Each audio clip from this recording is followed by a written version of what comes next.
the leper scholar versus Israel in Isaiah 53, a guilt offering. What is the Messiah's name? The rabbis said his name is the leper scholar, as it is written, surely he hath borne our griefs and carried our sorrows, yet we did esteem him a leper, smitten of God and afflicted. And that's from the Sanhedrin 98, small case B. The belief that Isaiah 53 describes the Jewish people as the man Israel, that is often attributed to Rashi, is now the prevalent teaching on the subject.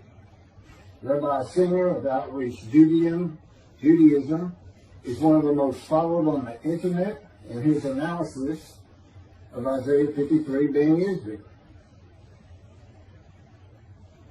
His analysis is very similar to Christians, in that he believes the animal atonement and worship laws of the Torah are to be applied to a man, to men actually, and women and children of the Holocaust. The Christians call Jesus the unblemished Lamb of God.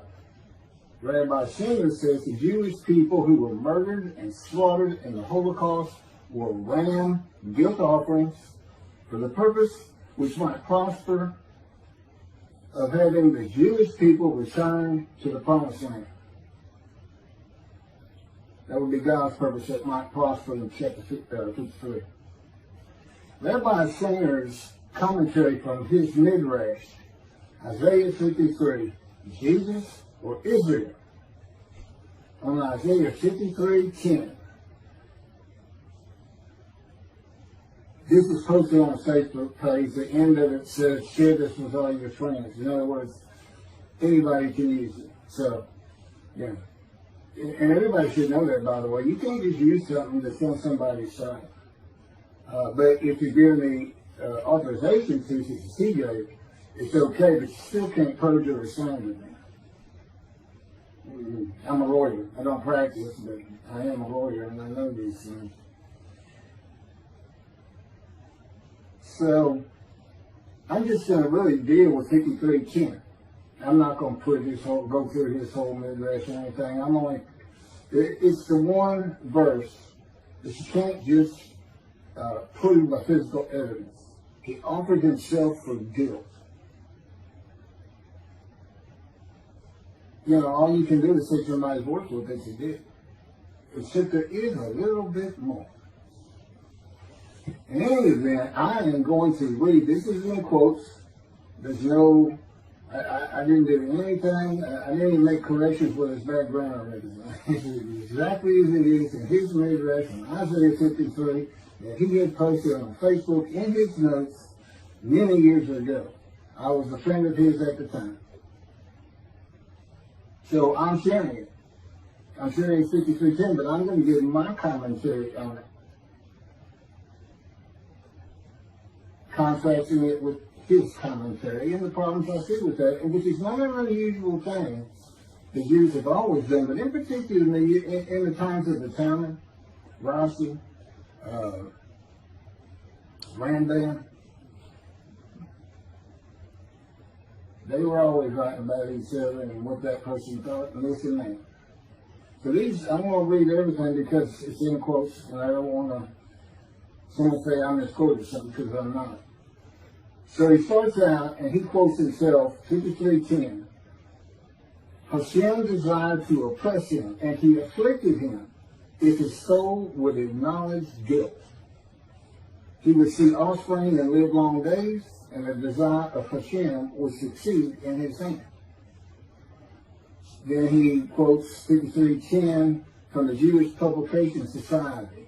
He doesn't say where the first one came from. I recognize it, but I don't know where it came from either. But the Lord chose to crush him by disease, that if he made himself an offering for guilt, he might see offspring and have long life, and that through him the Lord's purpose might prosper. this translation by the Jewish Publication Society of the Hebrew into English began in, I believe it's 1956, from scratch. They did use old texts from the Talmud era. The Old Testament of the Christians is from a Greek translation, and then into English. And translations are tough enough as it is without going through two instead of just directly one. And the rabbis and scholars on language who were involved with that process for many, many years began with the Leningrad Codex, the oldest Hebrew translation of the Hebrew, not translation, the oldest Hebrew Bible written in Hebrew. And they translated it. It's one that's been used for hundreds of years.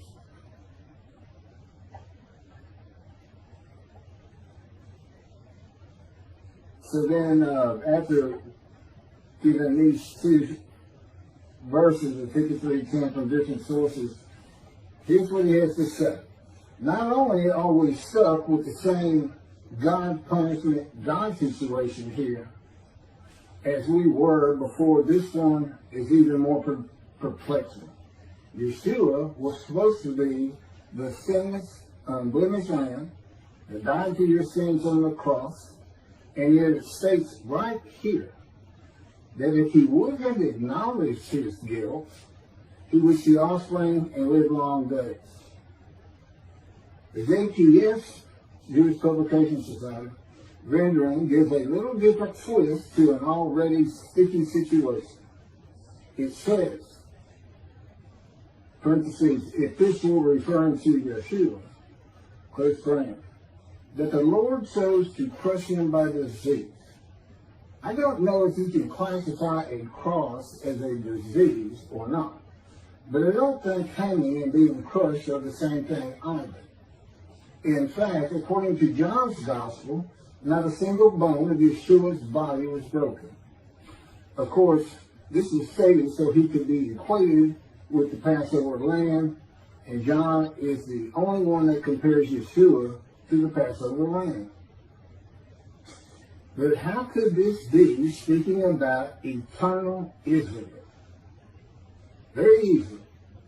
The offering of guilt in this verse is actually, literally translated as guilt offering.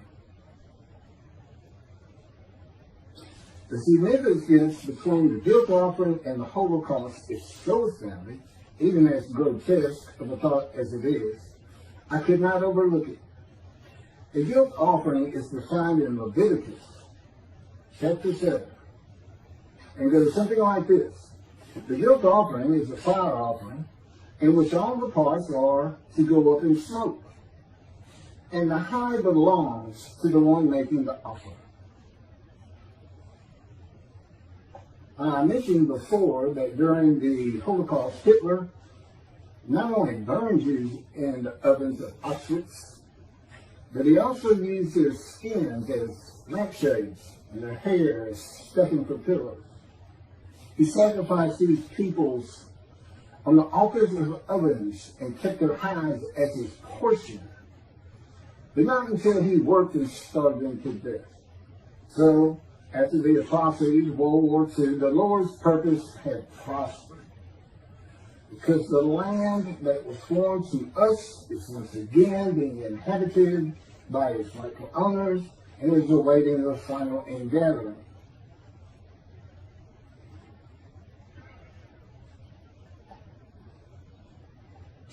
The guilt offering, that's it for the quotes. That's his commentary on verse 2. The guilt offering is a sacrifice made for unintentional transgressions. It was distinct from the biblical sin offering. The transgressor furnished an unblemished lamb for sacrifice at the temple in Jerusalem, as well as in cases of sins against holy idols, theft, commission of fraud, or false oaths, with monetary compensation to the victims for their loss. Plus they marked up to 20% of the value to cover the priest's earnings. That's the guilt offering. And offering for guilt, translated by the JPS, says he offered, God chose to crush him with his knee so that he would offer himself for guilt. That's the literal translation. The literal translated is he offered himself for guilt. Doesn't say anything about the guilt offering. Doesn't say he became the guilt offering. You got to this one? Doesn't say anything like that.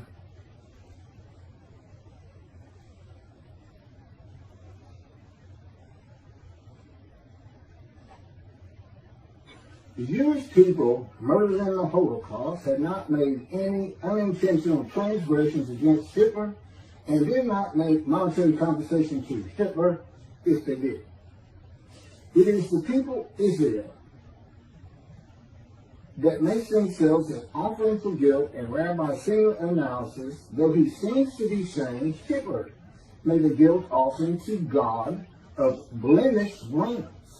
And these aren't this is an unblemished lamb of God. The unblemished rams of God for guilt offering sacrifices.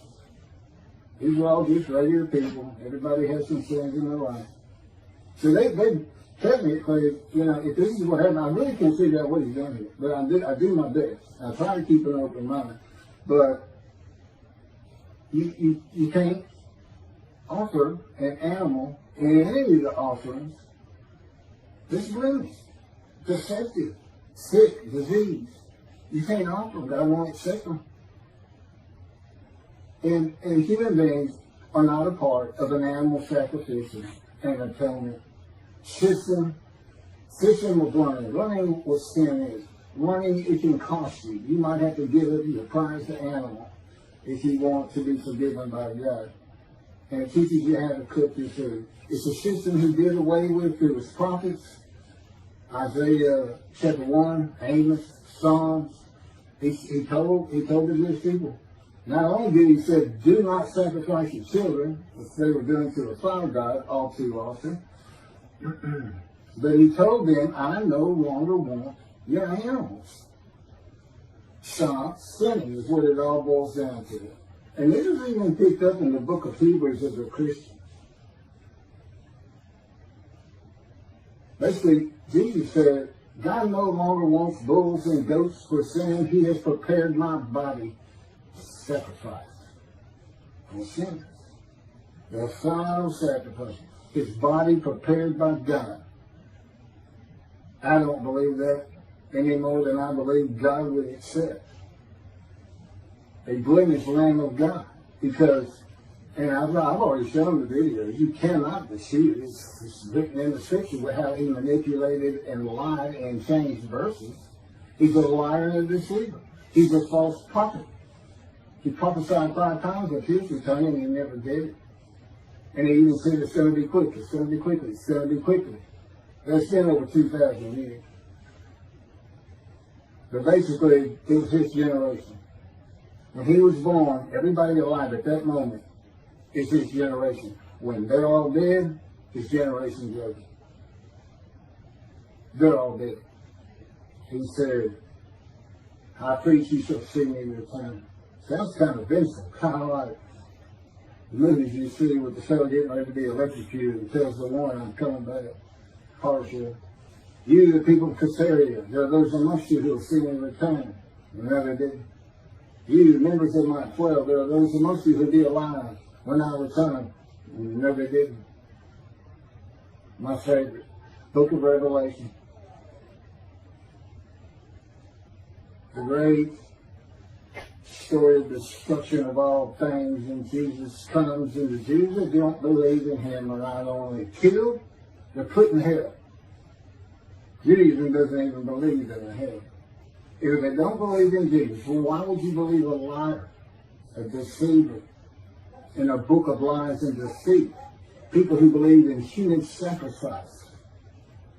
being healed by the blood or the death of another? Do they not want to be responsible for their own actions as it is? It's a sick, sick religion. And if you knew God as I knew God, you would know how repulsed he is at the thought that he would offer a human sacrifice to anyone, much less the Gentiles. He doesn't give any. You sacrifice to the gods the man is dead to receive favor. What favor did the Gentiles give God? With their presence in heaven? The continued sinning? I've been told Jesus won't just forgive your sins if you accept him. He's going to forgive all the sins you make the rest of your life. Because he already knows you're going to do it. So he's forgiven you.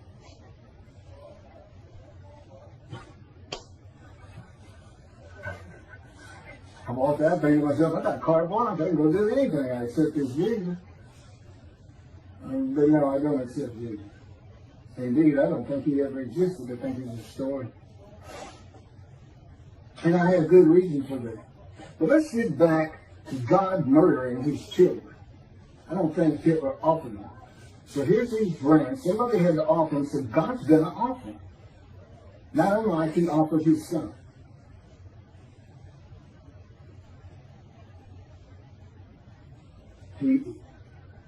There's no explaining. And I haven't even said this yet. So, Hitler sacrificed these people on the altars of ovens. These ovens to get rid of bodies of fire and become altars. And kept their hides as his portion. It's very interesting. Because in verse 11 of Isaiah 53, the righteous servant who makes the many righteous receives as his portion the many, and as his spoil the multitude. The reference is to the people he's making righteous, the many. Many will be made righteous. My righteous servant makes the many righteous. Your portion, the many. You keep your followers. Maybe you'll donate to your cause, giving God's temple really good. But I gotta wade through rabbis like this. And Jews for Judaism and Michael Sobach, who basically just ignores King. It's so simple. If you're going to use Israel as the man to be identified in Isaiah 53, who's supposed to be God's representative, like Moses in the day of the Lord, but if you're going to use them, you're going to have to use them as God used them with Moses. You gather every single one of them. They have to agree to a man. I want to know when all Jews got together as one and were plagued by God with disease and brought to grief with sickness, that they would offer themselves for guilt to God. They give them long life and make the many righteous. How many people did the murdered Jews of the Holocaust make righteous? How many of them saw their children after that? None of it makes sense. And Hitler's portion, is it him? Did he make the offering? Why is he giving a portion? Is Hitler the righteous servant of God? It's what he's saying. It's mind-boggling. And yeah, he's got thousands and thousands and thousands of Jewish people believing this. And I'm that man. I'm God's representative. I am his Moses. And this is what I got to wait to. Those people that follow Tovia, they'll throw you out of a group so fast, even suggesting, hey, it could be Elijah with the same purpose. They both have to make people righteous, bring them back to Judaism, and they both have a task which might prosper. God's purpose in Isaiah 53 is not stated. We don't know it until Malachi 3, which is where God announces the day of the Lord. And he says, I'm sending my messenger, who is Elijah, and I'm going to return to my temple suddenly. That's his purpose. Okay, so picking back up. Rabbi Singer seems to be saying that Hitler is the man of Isaiah 53 who makes an offer of Israel, the Jewish people, which again would have to be all of them if you're going to call them Israel, as a Leviticus land guilt offering. And Hitler receives as his portion their house. Isaiah 53:12 says, God's righteous servant, which is Israel, and we're using the 6 million of the Holocaust as Israel, as best I can tell. Because the rest of the Jews, another 6 million, didn't offer that 6 million up, and that's not what he says. He's saying God did it. Because God's purpose was, I want y'all back in the promised land. So he murdered and created the Holocaust. I guess he raised Hitler up for that purpose. And I don't think so. I don't understand thinking like that either. I don't get it one bit. But that's me. I couldn't believe it when I read this. I really couldn't. And I'm going to offer myself a guilt. The guilt that the Jewish people feel from not being righteous, which is why they're sick and suffering in the opening verses. Who are the witnesses? It's not kings, as everybody seems to think from chapter 52. There's a reason they're in quotes. And then God says, well, you got to be suitable for my purpose. And the purpose is I want you to go make these sinners, these people who are sick, emotionally sick, from being unrighteous, by being my righteous servant. That makes them any righteous. But you got to be made ready. And I have a process you're not going to believe. It's like getting the cadet ready to be a Marine or a Navy SEAL, except multiply that by about 10 million. It's in his power. And with me, he came to me in the womb to make certain that I lived a life of suffering, filled with disease and injuries, and for just many other things. It's in the book. He went to the womb. He came to the womb of Jeremiah to make sure Jeremiah was a priestly, godly man. I was the exact opposite, an atheist for 60 years. And I had a furious spirit just like Moses and just like Ezekiel.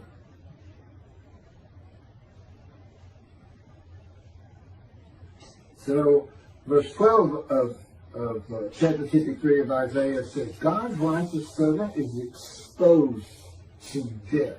He is exposed to death by disease, from an affliction, by God. God chose the person with disease. Then he says, well, I'm going to reward him because he was exposed to death. It's a disease. It's a sickness that can kill you. With me, it was cancer. There's other diseases that can kill you. Skin cancer, colon cancer, lung cancer, untreatable lung cancer. And here is my proof that I offered myself for guilt. I said early on, there's no physical proof, but there's some indirect proof. I was told I had no more than a month or so to live, to be prepared to die, based on pictures of my lungs, each one. Doctor said, you see those? This is after colon cancer and chemotherapy for colon cancer. That should have killed me. And he said, you see all those white spots all over your lung? He says, every one of them is cancer. It's growing cancer. It's too advanced to even take. It should have come in earlier on the colon cancer.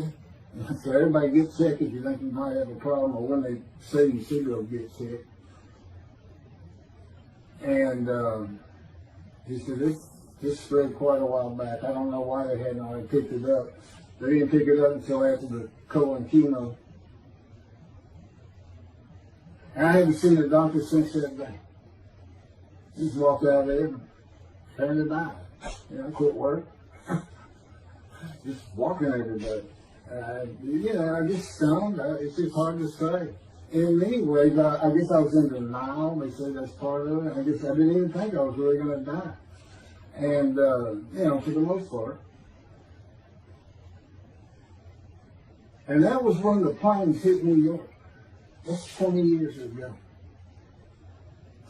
When I was 50, about 7 to 8 years after that, with the doctors, is when God first spoke to me. And again, I'd been an atheist for 50 years. I knew nothing. And one of the first things we did that week, he said, let's go to the bookstore. You need to buy a Talmud. My response was, what's a Talmud? I didn't know anything. I had kept away from religious people. And basically, he was with me. He made sure I did. He orchestrated many things in my life. Early on, he took me on visions, 1, 2, 3 a week, as part of the teaching and just starting out the preparation process before the pain started getting really bad, which has been up every year since. This is year 13 since it's 13. But as you can see, he was starting to make a little headway. 5 years teaching, 5 years writing blogs, which are the chapters of my book, Isaiah 53 and the Day of the Lord, which is dictated to me by God, just as the life of the righteous servant of Isaiah 53. That's my life. And he dictated. God is not a ghostwriter.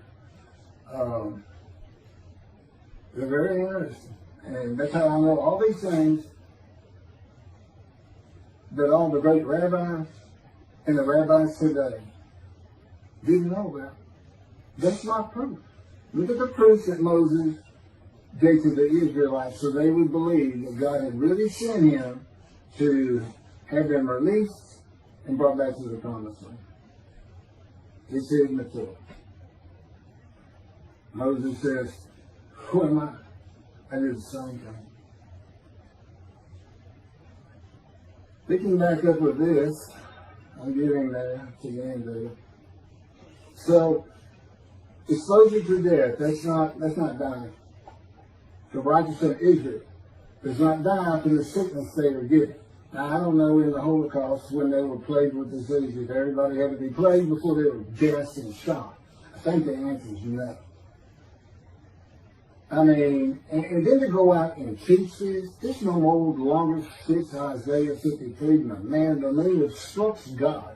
Because this is God's representative in the day of the Lord, and then it's so easy to find. Jeremiah, see a time is coming, the land blooms again. See it's after desolations. Go look at Isaiah 61. He talks about, he's not talking about the exiles, he's talking about the Russian dispersal in that chapter, the ruined cities and everything being restored. That's today. The temple era exiles that returned didn't do anything with the northern kingdom. It was inhabited by Gentiles. They didn't restore Israel. And I don't know, other than the temple, that they restored Jerusalem. But it's been restored today. See your time is coming. I'll make a new covenant with you. So there you go. And the land blooms again, which simply put means that you come back, and I'm going to come back. He's just waiting. I don't think he killed 6 million people. Murdering them was horrendous atrocity I've ever thought of. To make them come back, that's not him at all. God's he's like that old crusty dad that just says, I made all of this for you, this big branch. I did it all. I struggled and I've always dreamed of you taking it all over and continuing our name. And he looks up and his son is in a dapper suit with a suitcase and says, going to the city. And he repeats what I just said. And the son says, no, I don't really want it. No, I mean, it's a nice place, nice land. I know you like me to tend it for you and take care of it and exalt his name in doing so, making it beautiful, building him a new house if he needs one. And then I don't go to the city, man. Now, I realize he's not getting pushed out by the Romans. But, 2,000 years went by plus, with no one really coming back to the story. And that's how the scripture read, and that's how he writes it. I know all the practicalities, Zionism and everything else. But the fact is, they did return in 48, create Israel, and blooms again, Jerusalem's rebuilt, Jeremiah 31, 2 times to come have been fulfilled. Okay, we have a new covenant. There's only 2 covenants unfulfilled in the Hebrew Bible. The covenant of friendship that God grants when David, Moshiach, is here in Malachi 3, the day of the Lord. The chapter of the day of the Lord. And it's the change day of the Lord from all the different references in 5 or 7 other books of a day of terror and destruction, of horrendous plagues where evil is eliminated from the human race, but the good stay. Okay, well that's never going to happen. That's not God's, that's just some story for antiquity, and even today. I mean, it's, you know, I watch zombie movies sometimes. Talking about the resurrection of the dead, I don't believe they did a resurrected. I have too much knowledge, science and medicine, and just plain common sense. That's not happening. The Orthodox pray for the resurrection. Weekly. Because of Rambam. He's got 13 fundamental principles of Judaism. The 13th is belief. You have to have belief in the resurrection. But where are you going to put the million Israelites in the Exodus? Where are you going to put all their ancestors who were in Egypt for 400 years? People who didn't even cook the food. Because God had to teach them with the animal sacrificial and atonement laws. Bring your animal to a fire. Now, share in it. At least the priest teach it. It's better eat if you're going to not drink the blood. Okay? Part of the laws, rules, and commandments. You're trying to cook it. You can drain it all you want. You need to cook it. And that's what that was about. And they did away with it. And even Jesus did that. God no longer wants animals for sin. He prepared a human body for it. That was never intended for a human body. And God knew what the Gentiles were going to do. They were going to come up with an unblemished land so they could get sin free. And that's why Isaiah 53 describes the man as blemished and with defect by some of the words. If you look up the definitions of the synonyms, serious injuries, it's an entire life of misery.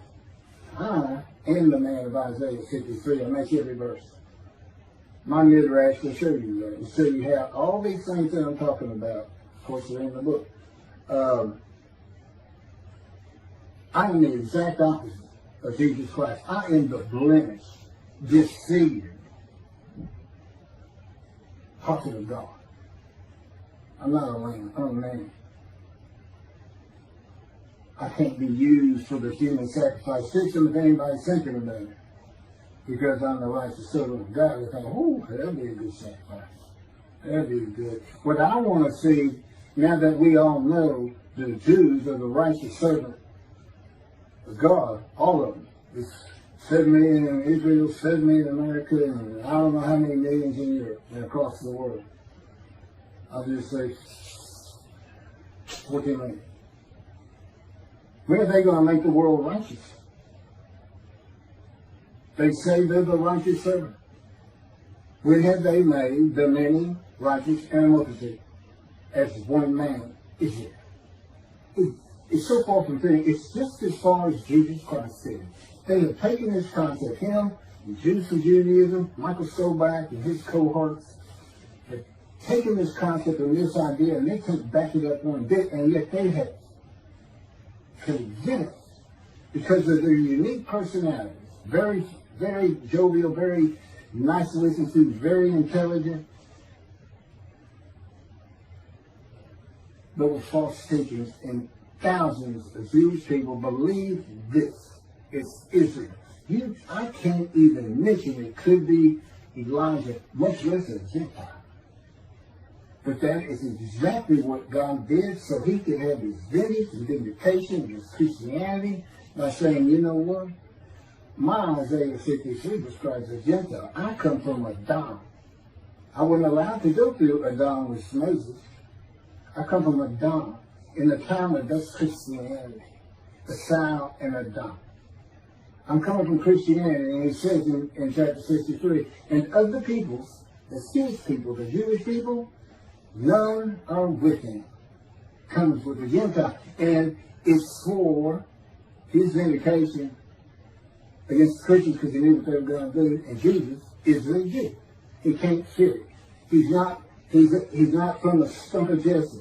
He's from the felled ancestral tree. He can't be the man of chapter 11, the anointed, Moshiach who is described in 53. He can't be him for so many reasons. His lies and deceit. Now maybe other rabbis who've seen these signs, like for Zacharias riding the ass into Jerusalem, and he says, I'm going to be crucified there by the Gentiles. When you look it up, and he says, all the prophets like this have made. Well, there's 20 prophets in the Jewish Bible, and not one of them says it. What one does say is, the Moshiach will ride ass into Jerusalem.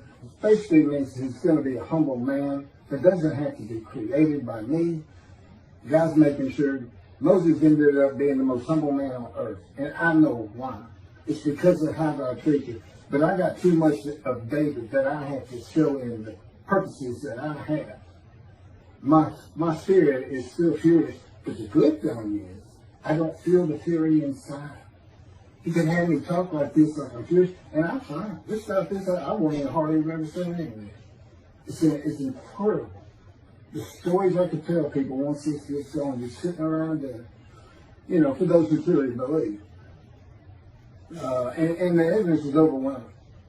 Cannot believe it. It's really to tell me you'd have never believed Moses. You and your ancestors would have died in Egypt. You wouldn't have gone. You'd have stayed. You can't use animal sacrifice for human beings. It's just mind-boggling. Absolutely mind-boggling. Okay, let me see where I'm at. I think I'm about done.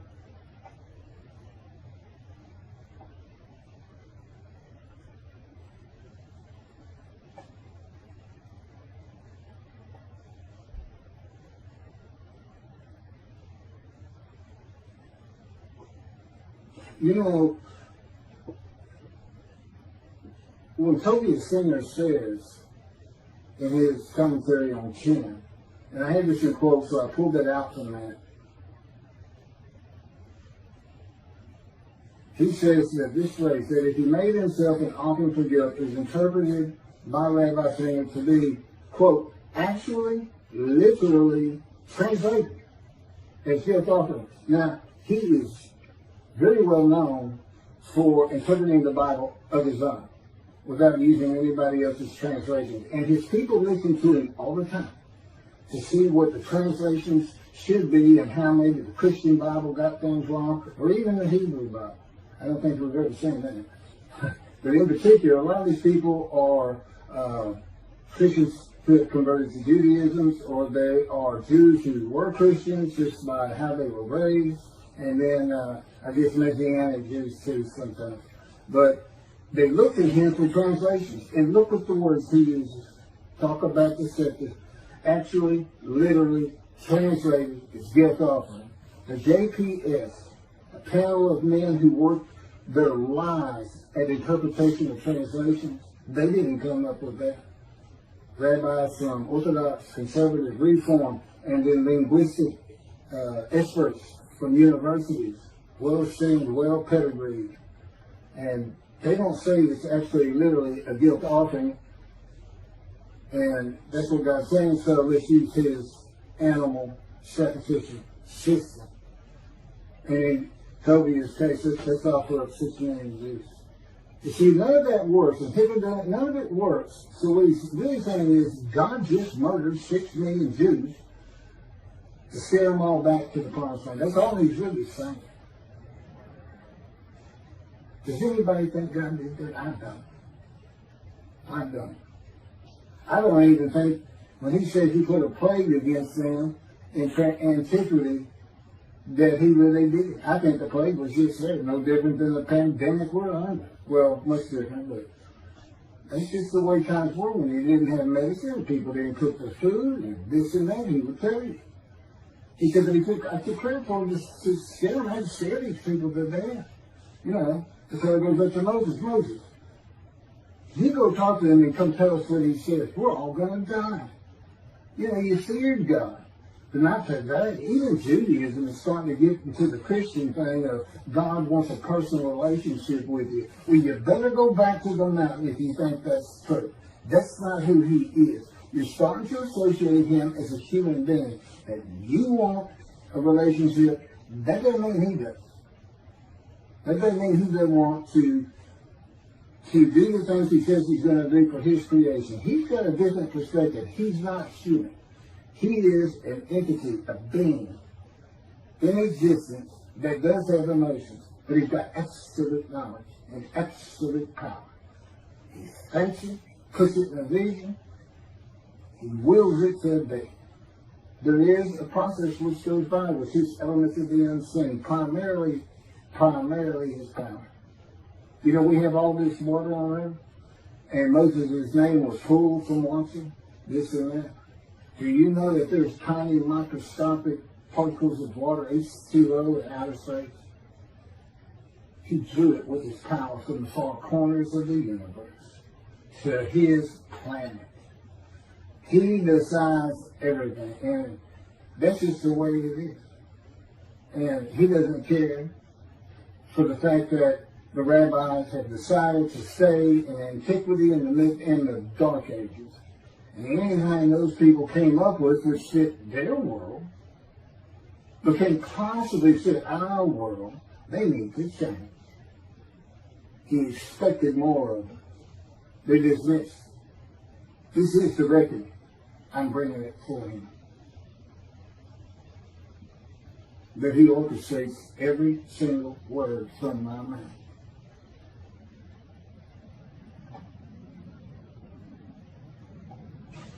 Bottom line? Bottom line. Here it is. Let me change that with this.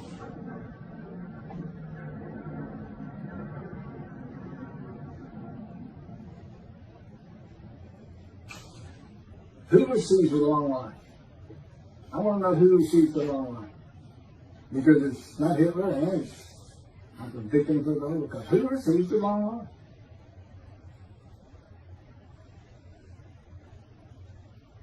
No one.